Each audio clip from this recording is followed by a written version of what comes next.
మంచి energy policy తెస్తాం. BRS పాలనలో సరైన ఎనర్జీ పాలసీ లేదని, తాము అద్భుతమైన పాలసీ తెస్తామని డిప్యూటీ సీఎం బట్టి విక్రమార్క చెప్పారు. మంగళవారం చేవెళ్లలో 200 యూనిట్ల ఫ్రీ కరెంట్, 500 రూపాయలకే గ్యాస్ స్కీమ్ను ప్రారంభిస్తామని చెప్పిండు. రైట్ గా ఇవాళ 26 రేపటి నుంచే 500 రూపాయలకు గ్యాస్ సిలిండర్, ఆ తర్వాత 200 యూనిట్ల వరకు కరెంటు ఫ్రీ. ఈ 2 స్కీమ్లను తెలంగాణ రాష్ట్ర ప్రభుత్వం మీ ఇళ్లలోకి తీసుకురాబోతా ఉంది.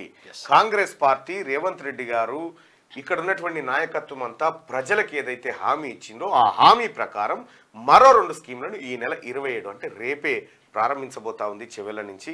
ఈ కార్యక్రమానికి ప్రియాంక గాంధీ గారు వచ్చే అవకాశం ఉంది. సో మొత్తానికి తెలంగాణ రాష్ట్ర ప్రజలకు కాంగ్రెస్ పార్టీ ఇచ్చినటువంటి హామీలను నెరవేర్చుకుంటూ వెళ్తుంది వస్తా ఉంది.